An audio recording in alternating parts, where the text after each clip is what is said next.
불교 강좌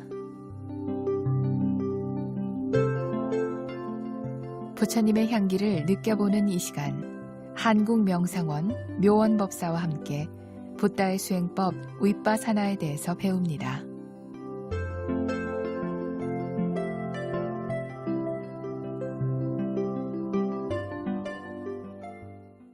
안녕하십니까. 묘원입니다. 산다는 것은 시련이 끊이지 않는다는 것입니다. 시련은 자신의 어리석음으로부터 오며 타인의 어리석음과 부딪혔을 때 더 크게 옵니다. 자신의 어리석음이란 바로 내가 최고라고 하는 우월감을 갖는 것입니다. 누구나 자존심을 세우고 모든 일이 자신의 마음대로 되기를 원합니다. 그러나 세상은 나의 뜻대로 되지 않습니다. 그래서 고통을 겪을 수밖에 없는 것입니다. 이러한 나의 유신견으로 인해 괴로움을 겪지만 타인의 유신견과 부딪히면 더 큰 괴로움이 됩니다. 그래서 수행자는 일을 벌리지 않습니다. 일이란 유신견으로 시작하기 때문입니다. 수행을 해서 내가 있다고 하는 자아가 소멸될 때만이 상대의 유신견을 수용할 수 있어서 괴로움과 시련이 사라집니다. 수행자 여러분, 지난 시간에 이어서 계속 말씀드리겠습니다. 일반적으로는 대상과 아는 마음만 있다가 대상을 알아차리지 못하면 다시 번뇌가 일어납니다. 이때는 아직 번뇌가 자랄 수 있는 토양이 있기 때문입니다. 그래서 이런 경우에는 번뇌가 완전하게 소멸한 것이 아니고 순간적으로 소멸한 것입니다. 이렇게 번뇌가 자랄 수 있는 토양이 남아있다는 것은 아직 잠재의식에 가래가 남아있는 것을 말합니다. 아직도 왜 이런 가래가 남아있는가 하면 무상, 고무아의 지혜를 완전하게 통찰하지 못했기 때문입니다. 누구나 번뇌가 완전하게 소멸하기 전까지는 잠재적인 번뇌를 가지고 있습니다. 지금 선한 마음을 가지고 있지만 다른 조건이 생기면 금방 선하지 못한 마음으로 바뀝니다. 다시 지금 선하지 못한 마음을 가졌지만 다른 조건이 생기면 금방 선한 마음으로 바뀝니다. 그러므로 지금 욕심을 부리고 화를 내지 않지만 욕심을 부리고 화를 낼 만한 조건이 성숙되면 금방 욕심을 부리고 화를 냅니다. 이것이 원인과 결과의 지배를 받는 것입니다. 이때 가래가 완전하게 소멸되지 않았기 때문입니다. 이 상태에서는 다시 태어나는 토양을 가지고 있습니다. 그래서 윤회를 합니다. 무상, 고무아의 지혜가 완전해지면 모든 것이 무상하고 불만족이고 나라고 할 것이 없고 나의 소유라고 할 것이 없다는 깨달음이 일어납니다. 그러면 이 순간에 모든 집착에서 벗어납니다. 이때 원인과 결과가 사라지고 단지 작용만 하는 마음을 갖습니다.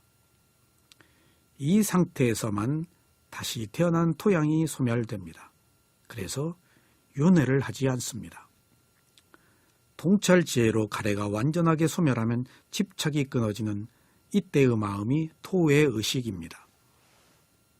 이런 결과로 자연스럽게 열반에 이르게 됩니다. 그러므로 열반은 지혜의 결과이지 열반 그 자체가 지혜는 아닙니다.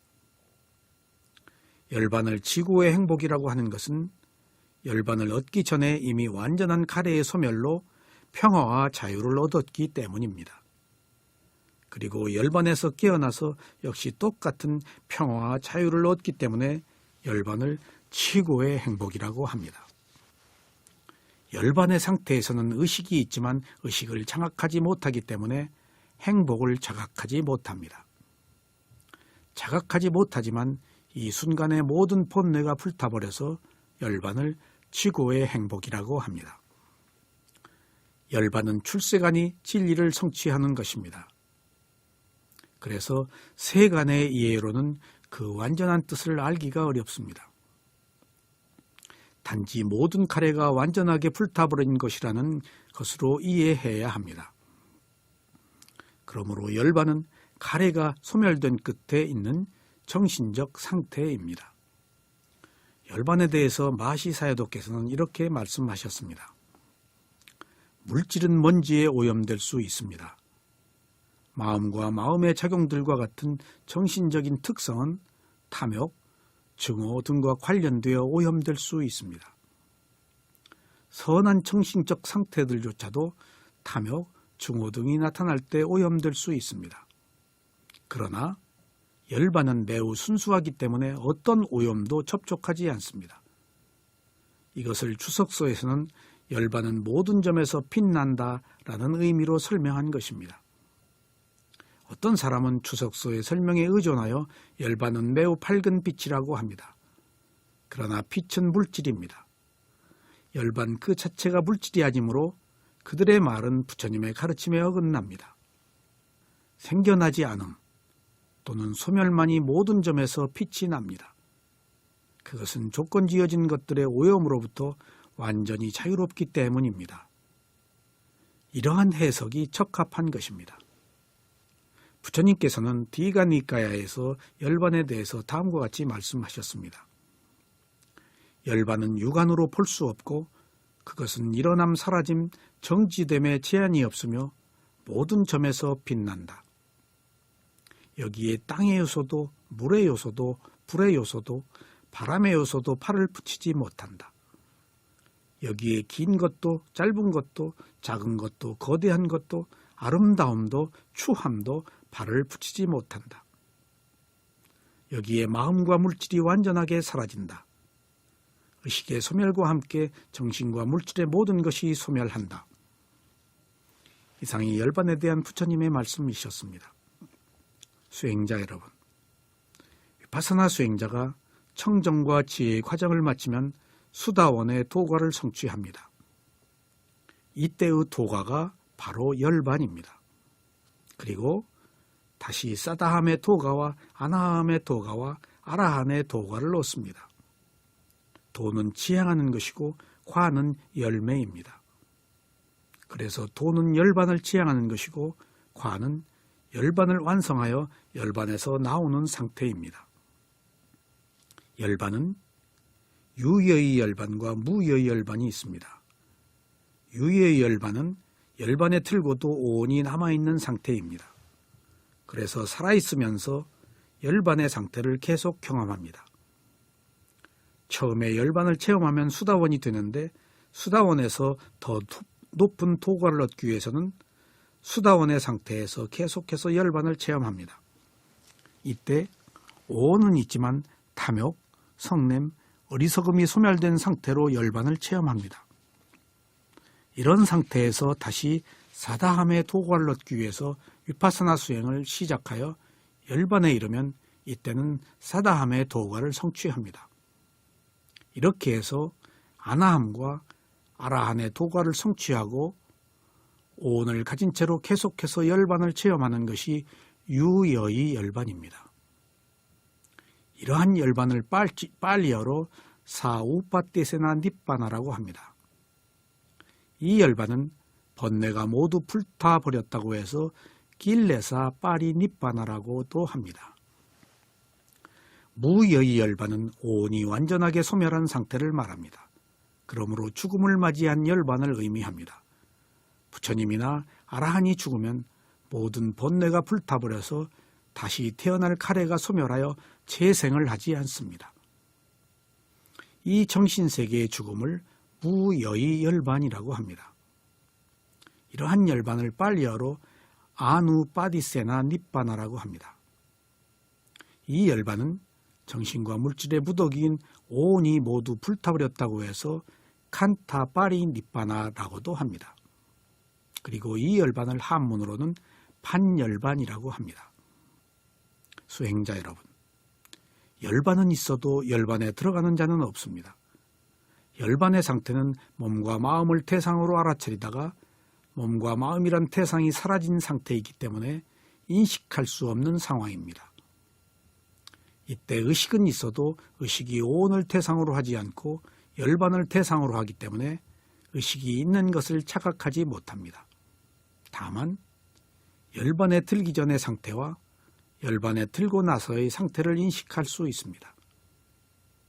그러나 열반의 상태에서는 원인과 결과도 끊어지고 조건이 소멸되고 인식이 끊어진 상태입니다. 그래서 열반은 있어도 열반에 들어가는 자가 없다고 말을 합니다. 열반은 있어도 열반을 얻은 차는 없습니다. 아라한은 있어도 아라한을 얻은 차는 없습니다. 수다원, 사다함, 아나함, 아라한은 자아가 없는 무아를 착각하여 통찰 지혜가 난 상태이기 때문에 열반을 소유하는 자가 없습니다. 이러한 성자의 단계에는 깨달음이란 정신적 상태이지 이것을 소유하는 자는 없습니다. 도과를 성취하는 것은 의식이 고양된 정신적 상태이지 이것을 자격증처럼 소지하는 자가 있는 것이 아닙니다. 그렇다고 열반이 무의 상태는 아닙니다. 열반은 실지하는 정신적 현상이지만 다만 자각하지 못하기 때문에 단지 지혜의 수준에 머물러 있는 상태입니다. 그러므로 내가 수다원이다거나 내가 아라한이라고 말한다면 그는 수다원이나 아라한의 자격이 없는 사람입니다. 도과 자체가 무아를 알아야 이룰 수 있기 때문에 이런 점에서 내가 누구라고 말한다면 그것은 바른 지혜를 얻은 것이 아닙니다. 만약 그런 수행자가 있다면 그는 열반을 체험한 것이 아니고 유사 열반을 체험했을 가능성이 있습니다. 부처님께서는 가래가 소멸하는 멸성제에서 대해서 다음과 같이 말씀하셨습니다. 다시 비구들이여, 그럼 이 가래는 어디서 없어지고 어디서 소멸하는가? 세상에서 즐겁고 기분 좋은 것이 있으면 여기서 이 가래가 없어지고 여기서 소멸한다. 그러면 세상에서 어떤 것이 즐겁고 기분 좋은 것인가? 부처님께서는 이렇게 부르시면서 어디서 가래가 소멸하는지를 구체적으로 밝히셨습니다. 가래가 일어났으면 일어난 곳에서 가래가 소멸할 수 있습니다. 경전의 내용에는 가래가 소멸하는 곳을 10가지로 나누어서 상세하게 설명하셨습니다.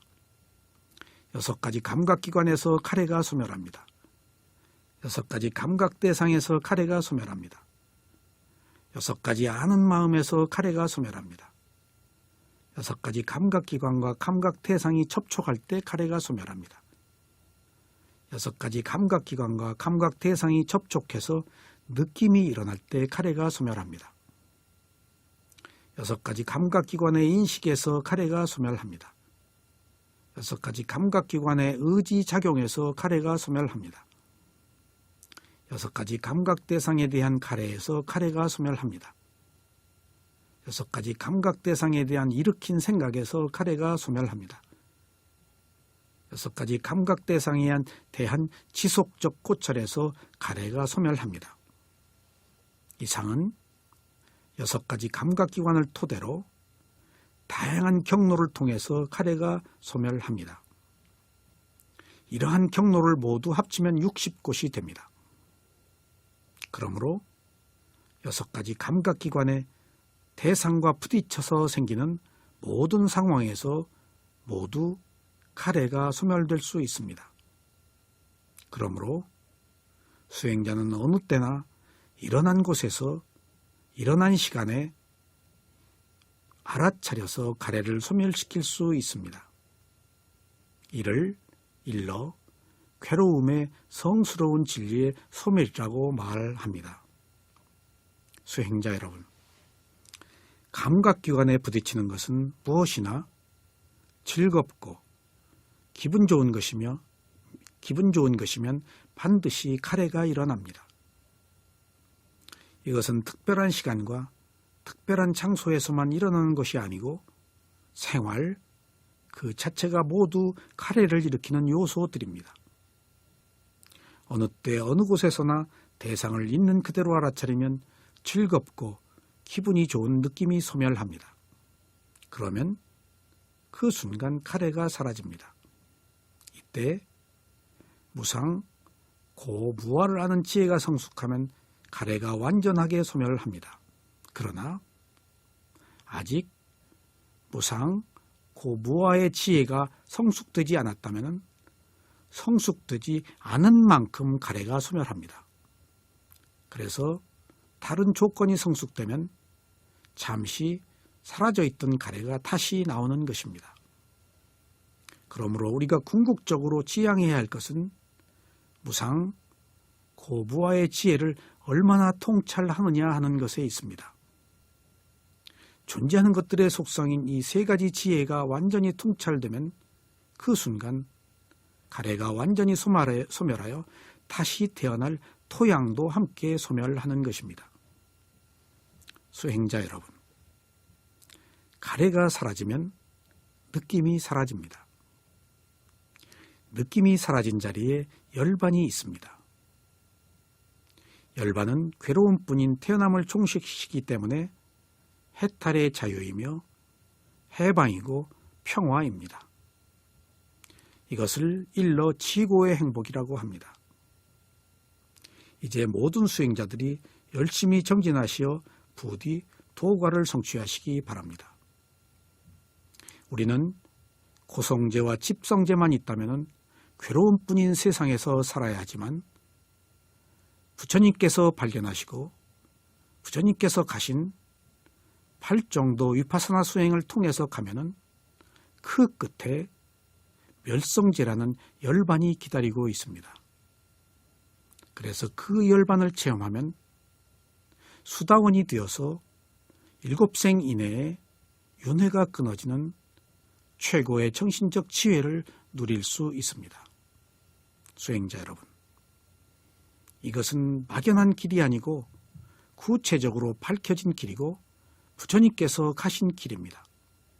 이제 우리도 마음을 하나로 모아서 모두 이 길로 가셔야 하겠습니다.